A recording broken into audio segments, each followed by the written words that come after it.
start in just a minute. If you want to grab a Bible in the back, you will find that helpful for our time. Can you hear me okay? We're doing good? All right. We'll just give one more minute for people to filter in.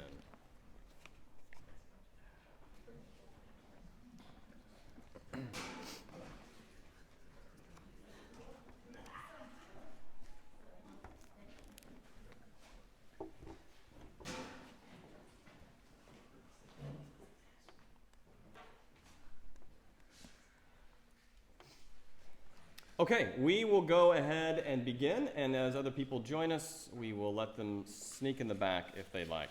So, welcome to whatever week we're on, going through the book of Revelation. I think today they talked about this being crowns and thorns and dragons, oh my, so we are getting right into the midst of it. If this is your first time coming to this, then God help you, because we are in the midst of the really weird stuff. The really, really weird stuff. And so, I'm just going to punt on a lot of the questions about some of these things, but we are in the midst of, right in the middle of the book of Revelation. And so this is, today we're looking at Revelation 15 and 16. And so we're going to read some of this first, and then we're going to talk about it. And again, what we're going to do as we go through this is we're going to look at this from a big perspective. We're not going to narrow down on all the details, although we'll look at a few of those, but we're going to try to see this from a big perspective. So, chapter 15. Would someone read chapter 15 for us today? Anna, thank you. All right.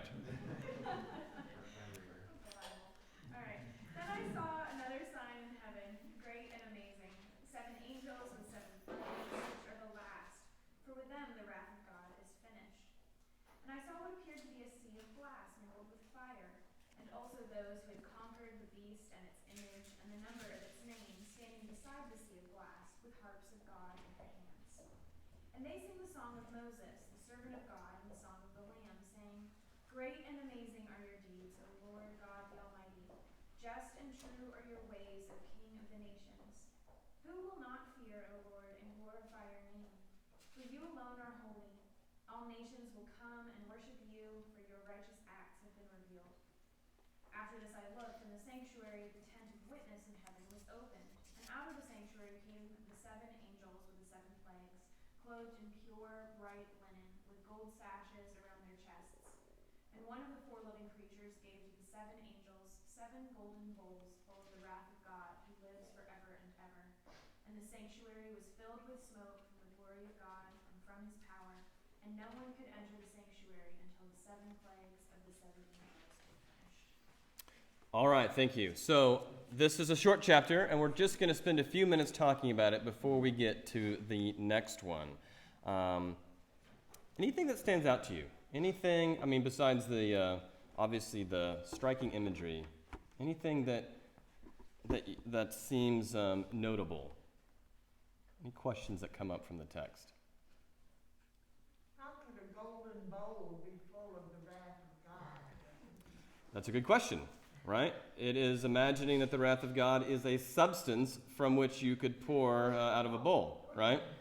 So already, this is a great question. Already, by this question, we're seeing that this imagery is metaphorical. God's wrath is not a substance. Just like if I am telling somebody that my heart is full of love for you, well, it's not really full. It's full of blood, and it better be pumping regularly and full of blood, because if it ever is full of something other than blood, I am in big trouble, right? So it's a metaphor, right? These are all metaphors that we're talking about. So the golden bowls full of the wrath of God is a metaphor for something, right? And so it's a key that we're not to take this imagery seriously. So to the degree that we think, oh, what this is doing is describing something tangible, right? Something that's something that we could touch outside of this room. We've used the metaphor of this room as the whole world, and outside the room is something outside the world. We want to avoid the sense that what John is doing is being a naturalist for heaven. In other words, going there and going, oh, what do I see? Like Charles Darwin did on his trip, right? Darwin went around and observed everything and wrote it down. That's not what John is doing for heaven. He's not the equivalent of a Charles Darwin going into heaven and writing down what he sees. He is attempting to talk about our world. And in doing so, he's using this language of metaphor. All right, other questions. That's a great question. Other things that pop up from this text. I want to direct us to two things before we move on to the next chapter. One is in the beginning of the chapter, it talks about, in verse 2 here, I saw what appeared to be a sea of glass. We've seen this imagery of sea and glass before, and the language of sea will continue until the very end of Revelation. So the sea of glass, right? It's the tranquil sea. The sea is that metaphor for chaos and violence that is calm, that is stilled before God, and now it's mixed with fire. And those who had conquered the beast. If you were here when I spoke last time, we talked about the language of conquering and of victory, of overcoming. And the saints are those who have conquered the beast and its image and the number of its name. And so earlier in Revelation, it talked about what it looked like to conquer. And we saw, of course, before that the model for conquering was set by the Lamb who was slaughtered and gave his life. So conquering here in this context means being a faithful witness, even unto death. Speaking the truth, even unto death, and then dying for that. Right? That's the kind of conquering that Revelation envisions. And then notice after this, and they sing the song of Moses, the servant of God, and the song of the Lamb. So if you know anything about the Song of Moses, we could turn to Exodus 15, which we're not going to do, and you could read the Song of Moses. That's the song that Moses and the Israelites sing when God delivers them through the Red Sea. They pass through, and of course the Red Sea wipes away all of Pharaoh's armies, and this is the great act of deliverance that the Old Testament refers to again and again. It is God's victory for the Israelites, and now it is being appropriated, Revelation, and that language of victory and that sense of God's overcoming is now also the song of the Lamb, the song that the people who are conquering the beast by their faithful witness, by their faithful death, are also singing. Right? It's the same song. It's appropriating that language of God's mighty acts for now the people who are dying. So the same thing that happened back with Pharaoh, the same intervention that God made, that's also, what John is saying, what we sing about when we give our lives faithfully unto death. Okay, and then the rest of chapter 15 is a setup for the next chapter. We see the angels, they get their bowls. I mean, are they getting in line? Here's your wrath, the next. We don't know how that happens, but they all get their bowls of wrath. And now we're going to turn to chapter 16, and we're going to spend the rest of our time here, because this is where, again, a lot of the weird stuff happens. Okay, can someone read chapter 16 for us? Besides Anna. Anna has done her duty for today. Thank you. Okay, yes, go ahead. Then I heard a loud voice in the temple telling the seven angels, "Go and pour out on the earth the seven bowls of the wrath of God." So the first angel went and poured his bowl on the earth, and a foul and painful sore came on those who had the mark of the beast and who worshipped its image. The second angel poured his bowl into the sea, and it became like the blood of a corpse, and every living thing in the sea died. The third angel poured his bowl into the rivers and the springs of water, and they became blood. And I heard the angel of the water say, "You are just, O Holy One, who are and were, for you have judged these things, because they shed the blood of saints and prophets. You have given them blood to drink. It is what they deserve." And I heard the altar respond, "Yes, O Lord God, the Almighty, your judgments are true and just." The fourth angel poured his bowl on the sun, and it was allowed to scorch them with fire. They were scorched by the fierce heat, but they cursed the name of God, who had authority over these plagues, and they did not repent and give him glory. The fifth angel poured his bowl on the throne of the beast, and his kingdom was plunged into darkness.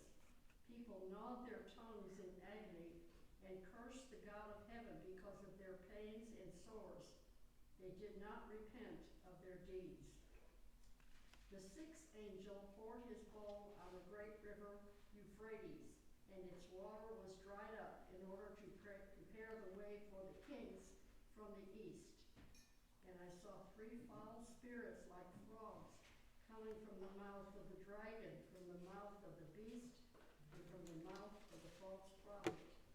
These are demonic spirits, performing signs, who go abroad to the kings of the whole world to assemble them for battle on the great day of God the Almighty. See, I am coming like a thief.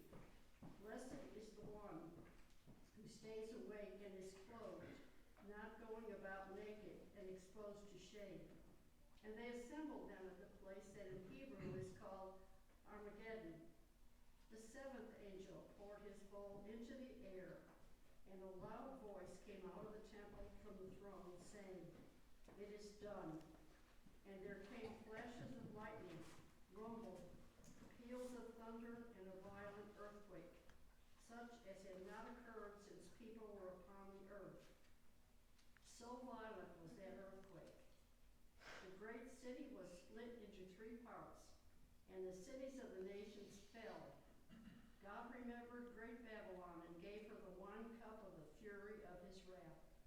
And every island fled away, and no mountains were to be found. And huge hailstones, each weighing about 100 pounds, dropped from heaven on people until they cursed God for the plague of the hail. So fearful was that plague. All right. Thank you so much. Wow. Wow, that's a lot. And we have read it in detail to feel the weight of those words, which are a lot. So we have in this chapter lots of really strange imagery. This is a painting of one of those scenes, right? This is the beast, the 2 beasts. There's 2 of them, right? The one from the land and the one from the sea, and the dragon. And out of each of their mouths are coming these frog-like spirits. Right, this is just an example of, if you try to draw this, how weird this gets, right? If you just ask someone to just start drawing this out, it becomes kind of ridiculous. It becomes over the top because there's so much imagery. I mean, notice here, this person has done a good job. Look at there's 7 heads, and there's lots of crowns, and there's all kinds of attention to detail here. As we've mentioned before, these are all metaphors for what the author is trying to talk about. But if you draw it out literally, it begins to look kind of ridiculous. And then, of course, the main scene we're talking about here is these 7 angels with their bowls of wrath that they are pouring onto the world. Okay, so one of the things I think that can be really confusing about Revelation is we want to read most stories as a narrative. And there's a beginning, a middle, and an end. And that's how most of us are used to going through any kind of prose, is that, here's the beginning, here's the story, and here's an end. And even a bad story has a beginning, middle, and end. And Revelation is not a narrative in that kind of traditional sense. It's not going from A to Z. It's kind of meandering as it gets there. It's moving in cycles and in spirals. And so it's easy to think that what is happening here is that what John's talking about, well, these are precise predictions of something that's going to happen at some point in the future, and they're all like a code. It's all a puzzle, and I got to figure out, I wonder if the 3rd bowl, right, is when the U.S. and Germany had, that's not it. That's not what John is doing, because John doesn't know about Germany and the U.S. Nobody does, because they don't exist, right? We're writing in the 1st century, in the context of the Roman Empire. And he's talking about things which must happen soon, but he's been talking about that for chapter upon chapter upon chapter. And we get a sense of what is happening in this text by looking about what he's already talked about before. So I want to bring up this chart here. I hope you can see it from where you're sitting. So the 7 bowls are actually very reminiscent of what you've already seen in Revelation, which is the 7 trumpets. And so if we look back in earlier chapters, we see that the first trumpet that was blown, remember the trumpets? We had trumpets, and before that we had seals, and we had lots of 7s, right? So before the bowls, we had trumpets. And the first trumpet was hail and fire mixed with blood on earth. And of course, the first bowl that we saw was poured on the earth, right? And so the second trumpet was a great mountain. It was burning with fire, and it was thrown into the sea. And the second bowl was they poured the bowl into the sea, and the sea turned to blood. Right, you see the parallelism here, that both the first trumpet and the first trumpet and the first bowl both have to do with judgment on the earth. The second ones both have to do with judgment on the sea. The third with the rivers and the springs, right, the fresh water instead of the salt water. And then the final one, or the fourth one, with the sky, the sun, moon, and stars, or just the sun in this one. And so it's talking about the totality of judgment. Judgment's happening on the earth, on the sea, on the fresh water, and in the sky. And their cosmology was a little different than ours. Yes, question? Are there parallels too with the 10 plagues of Egypt? Well, the plagues of Egypt obviously are reminiscent here. And so it's drawing on that. And one of the things that John is doing is he's drawing from all the Old Testament, but he's never citing it. He's not saying this is like that. But yes, this is precisely an allusion to the plagues of Egypt. It's a good observation. And so the first four of these we see are about the judgment that's happening everywhere in the world. There's nowhere to hide, just like the four trumpets. And so there's two observations to make from this. One, we've been here before in Revelation. John is doing the same thing again, right? He's going back to talk about this again. And in fact, spoiler alert for next time, the next set of chapters is going to talk about what he has already talked about here. And so John keeps going forward and then backwards and forward and then backwards over and over again. He is kind of moving forward a little bit, but it's like spirals. It's not a straight line. So we're revisiting things we've already talked about. But the difference here, if we went back and read the trumpets, it was about a third of the earth, or a third of the sea, or a third of the rivers and springs, and now it's all of it, right? And so it has moved forward in the sense that now judgment is on all of these things. All of these areas have been affected. Same thing with the fifth trumpet and the fifth bowl. We talk about how one of them is about the destroyer and his minions, and the other is about the beast's throne. This is perhaps the loosest kind of parallel. But then we see with the sixth one, both of these have to do with armies at the Euphrates. If we went back and looked at the sixth bowl, or the sixth trumpet, I'm mixing up my bowls and my trumpets and my seals. There's too many things. The former one was about armies at the Euphrates, and this is exactly the same thing. We can see that strong parallelism. And then the last one is about this sense of final judgment. In the former one, in chapter 16, there's this proclamation that the kingdom of the world has become the kingdom of our God. And then here it's this massive judgment upon Babylon, which of course Babylon is this code for Rome, for the place in which they live. So these bowls, instead of narrowing in a laser focus on what does this exactly mean, if we zoom out just a little bit, what we see is that John is talking about the judgment of the whole world. The judgment of the whole world, from top to bottom, sun, moon, and stars, fresh water, salt water, earth, nowhere to hide, armies at the Euphrates. This is a crossroads of sorts in the ancient world, and the sense of final judgment. Okay, so that's kind of the big picture of what's happening in this chapter, is that John is talking about judgment everywhere in the world. I want to highlight now just a few things. I'm going to highlight a few things here, and then we're going to open up for questions about things that maybe don't make as much sense. But again, I encourage us to step back and see all of this in a big picture instead of immediately going to what are the frogs? Why are there frogs here? And if we want to talk about the frogs, we can. We can talk about the demonic spirits that come out. Probably that's because they are unclean animals. And an unclean animal should not be eaten, according to a Hebrew, and that's in the mouths of these things. So the fact that these things are foul and evil, and frogs come out of them, it's they've been eating a frog, or they have the spirit of a frog. They're that unclean. That's why probably frog is there. I want to highlight first of all the language that's repeated throughout this chapter. So if you notice these verses that I've highlighted up here, they did not repent and give God glory. And then again, they did not repent of their deeds. And then finally, they cursed God for the plague. So why is this happening over and over again? Why is John pressing this? Well, partly it's to show that the people who are opposed to God, who are opposed to the Lamb, are recalcitrant. No amount of suffering, no amount of judgment is actually going to get them to reconsider. They are dug in. They're dug into where they want to go. And no matter what happens, they have chosen and continue to choose over and over and over again this siding with these individuals. And it's important to remember here as well that John is writing to a group of people who are tiny and insignificant in the ancient world. The Christians he's writing to are nobodies. They have no power. They have no political presence. They have no ability to do anything. And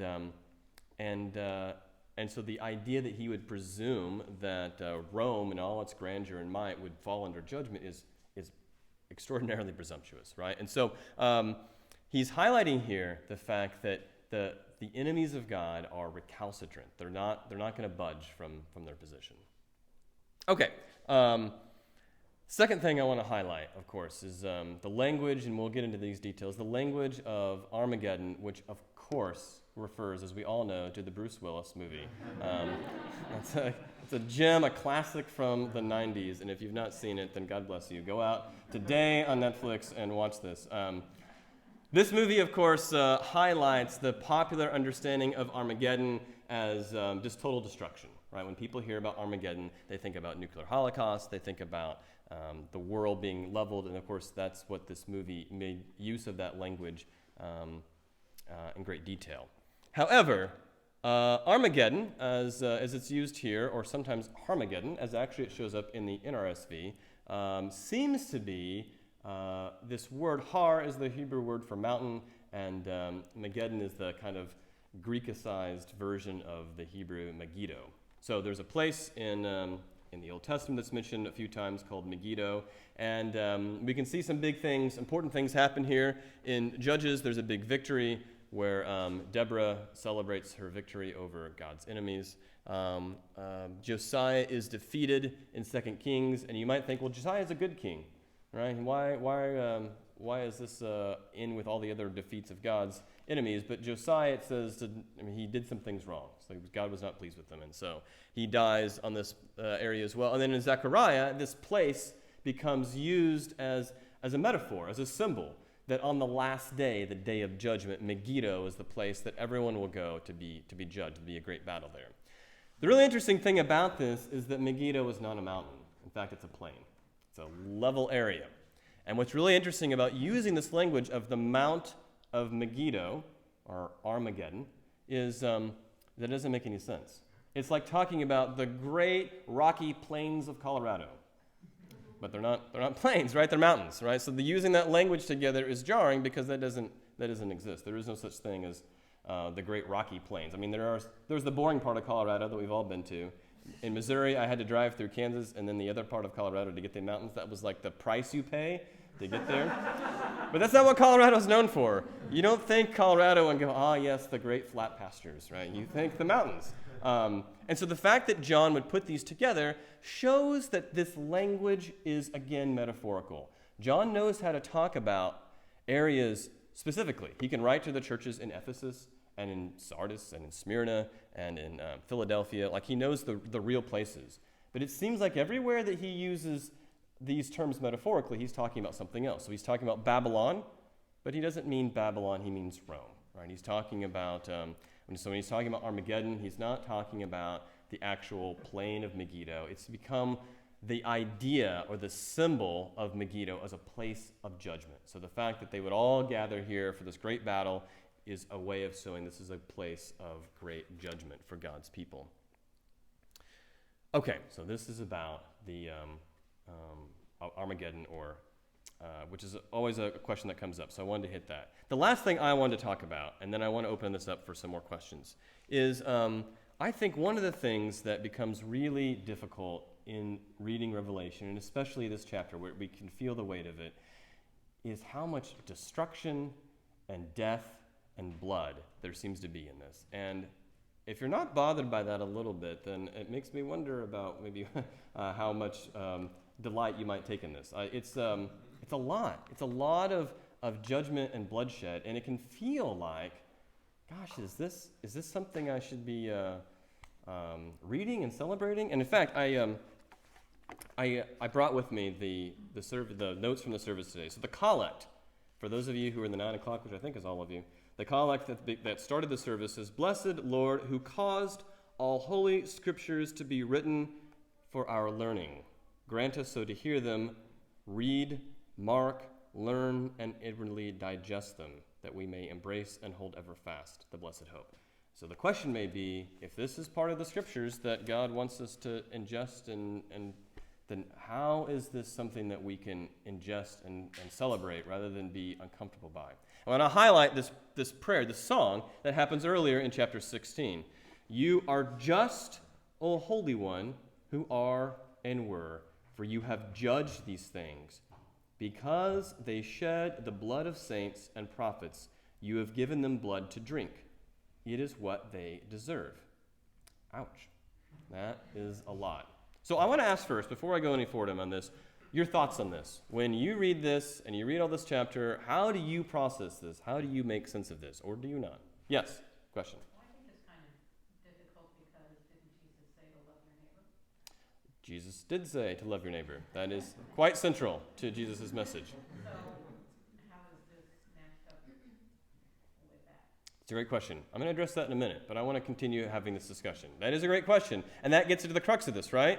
How are we loving our neighbor and also, singing about God giving them blood to drink? Yes, but Alan. You said that the trumpets and the seven things are all about judgment, but they appear to be, they're all about total destruction.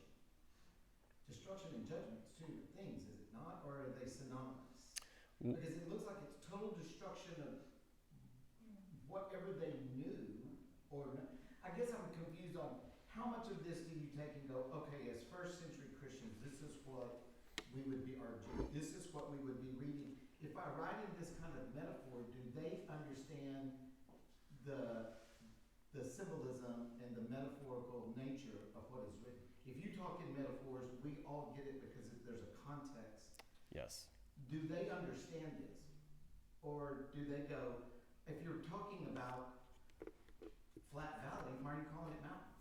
Call it what it is. Like, I don't understand the...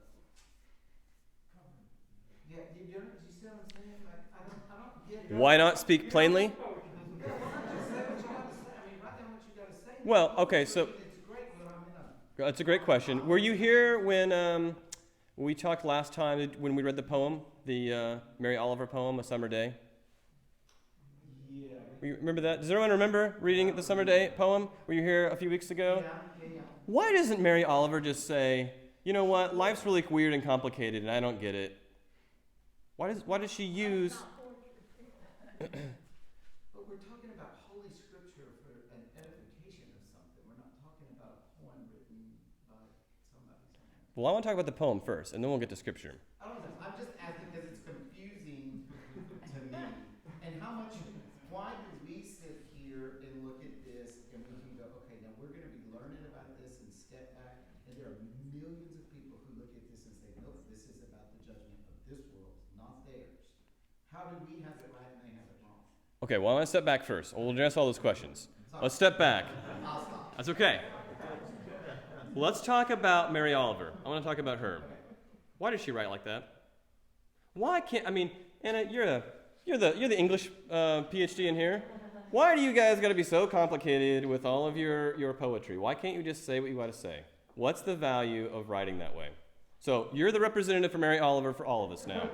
No pressure. I appreciate poetry because sometimes things are so painful and complicated, and actually talking about them in straightforward language can do a disservice to the complexity of the situation. And so speaking more metaphorically allows wiggle room for different experiences, different interpretations, and the recognition that not everyone experiences everything the same. But you can kind of create an emotional climate through a poem that more people can relate to and interact with than if you just nail down all of the details, at which point it would actually exclude people from the conversation. Yes, I think that's well said. So John is aware of that when he's writing this. I think that all humans are aware of that on one level. Let me share a story. That was very eloquently put. Let me share a story about when I was a young man. The first time when I was in college, I felt like I had fallen in love, and I'll be a little open and vulnerable. It was the first experience I had of being with somebody, and I thought, oh my gosh, I suddenly get, for the first time, why all these sappy love songs and movies are out there and they have so much purchase on people is because I felt that. And I didn't have words. I didn't have an ability to explain what I felt, but I'm glad that there was all the love songs out there and all the sappy movies because I needed that to give expression to I know what it's like now to be consumed by somebody, to be consumed by their thoughts, to have them running through my head. All of that helped me make sense of that in a way I would not have known what to do with. So I do think that there is, on one level, a very human element to this. And so poetry is one way of doing that. Metaphorical language is another way of doing that, right? This is why we like films that aren't just straightforward, right? We don't like this. This is why children's films aren't very exciting for adults, because everything is so on the nose, right? Oh, look, here's the bad guy. They're wearing the black hat, and they're stupid and ugly, and they got beat up, right? That's so obvious to us that as adults we watch it and we're like, oh my gosh, can just someone shoot me now? I'm done.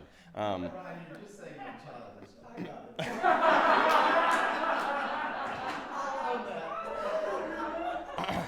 it. But what you are highlighting, though, Alan, is really helpful, because this is not our discourse.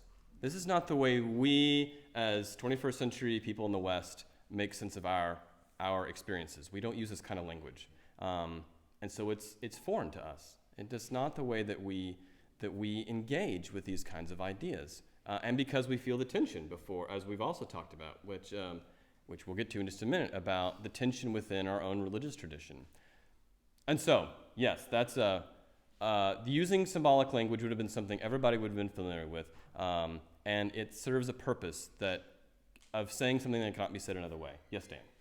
Well, I was just going to sort of throw in that so I'm super not a specialist on like first century Mediterranean, but I study like the past, and one of the things that historians have written about with like the period that I study in like the early modern period is we forget just how much more violent daily life was in like the 16th and 17th and 18th century than it is now. So like violent language is really jarring to us because we don't encounter violence that much. You go to HEB and you just get this nicely clean chicken breast, and you don't realize that like someone had to strangle that chicken, right? And like, but the reality is that like hundreds of years ago, that you're doing that all the time. So like, violent language and violent metaphors are not, that is like daily life kinds of expressions rather than something that is totally, jarring to what you're experiencing. And I don't know if that carries all the way back to the first century, but I would guess it kind of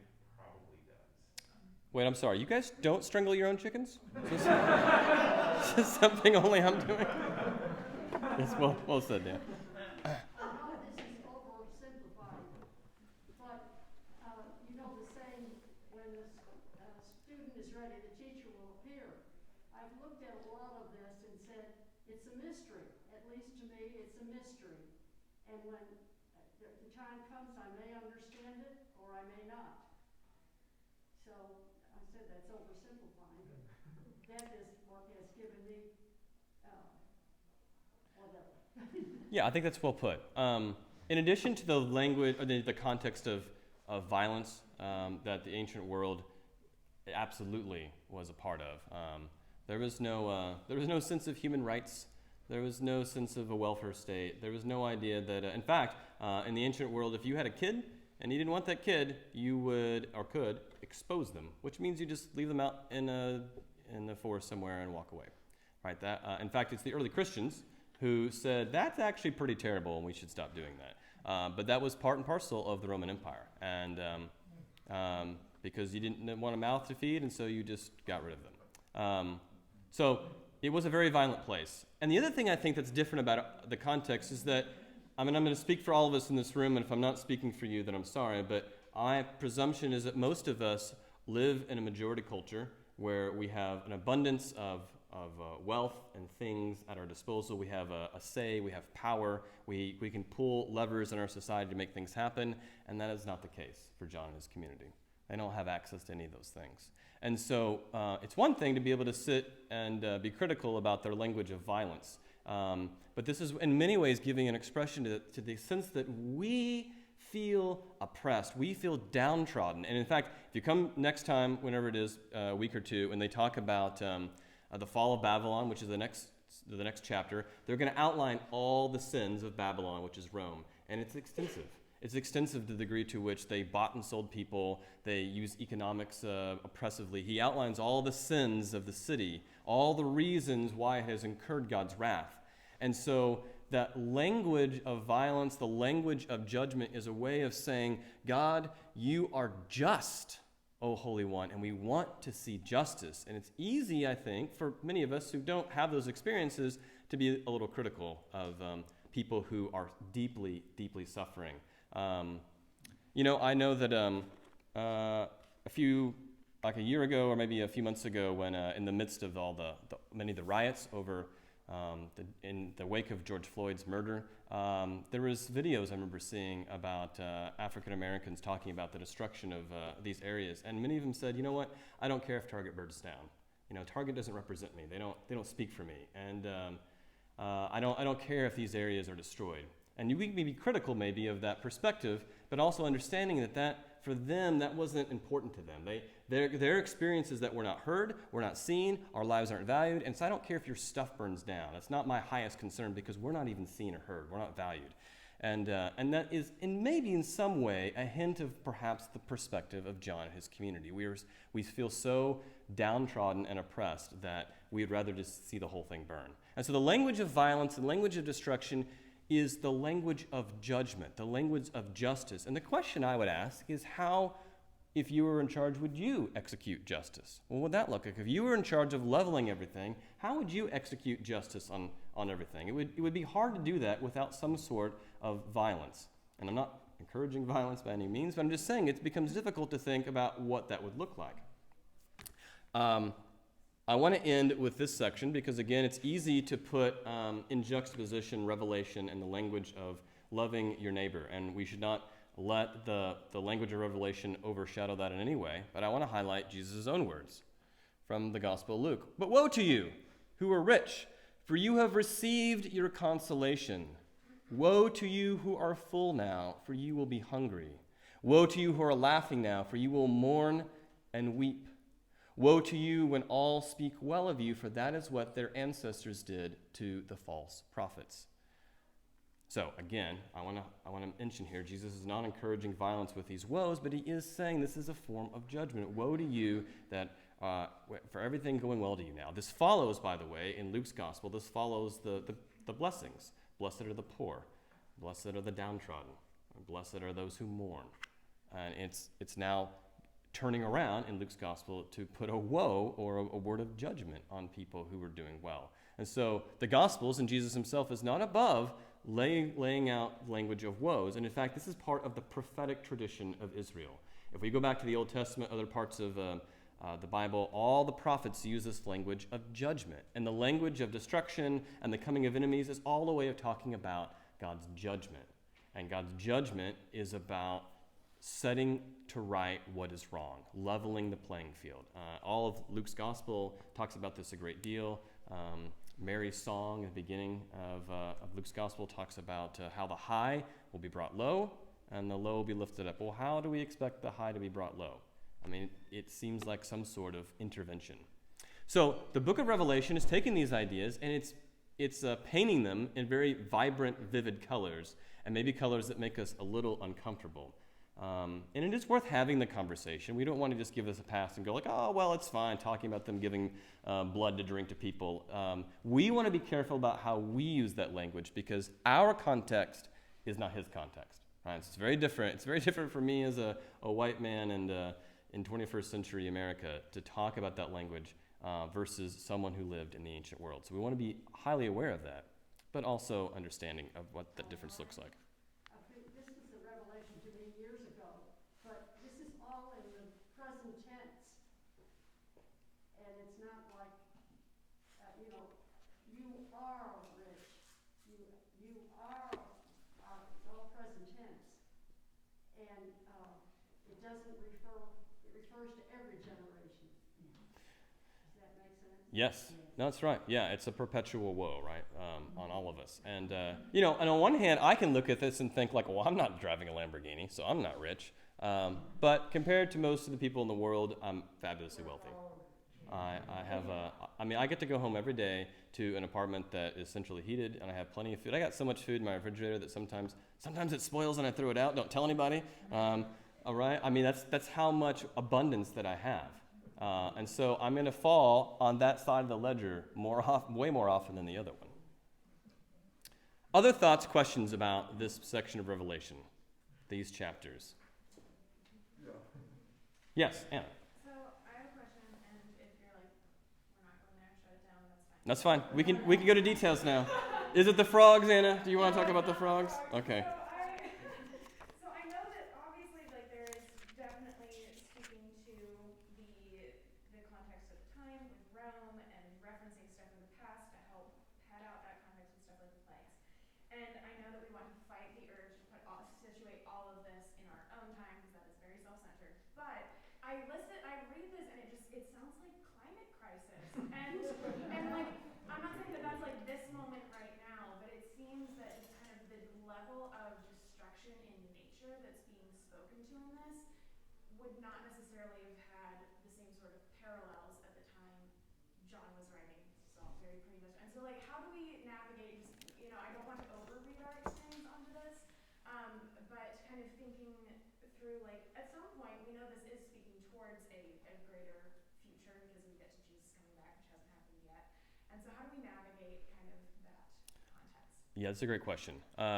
So we always want to keep in mind that Revelation is looking to the future, kind of in a perpetual sense. And we want to resist the urge to deconstruct it, to think like, oh, well, this fourth bowl is clearly this one act or this one, I mean, how many antichrists have there been according to like some groups of people? I mean, for some fundamentalists, like every regime of president has been an antichrist, right? I mean, before Obama was the antichrist, I think Clinton was the antichrist, I think every president has been the antichrist, right? And so, and they've all been wrong, right? Up to this point, like none of them have yet done the whatever. So that's the urge we want to resist, but there is a sense in which we can reread this in our own context. And one way of appropriating this, in fact, we were just having this discussion last night, is that there are ways of talking about the Bible and interpreting it ecologically. Ecological interpretation of the Bible is, as they said in Zoolander, is so hot right now, right?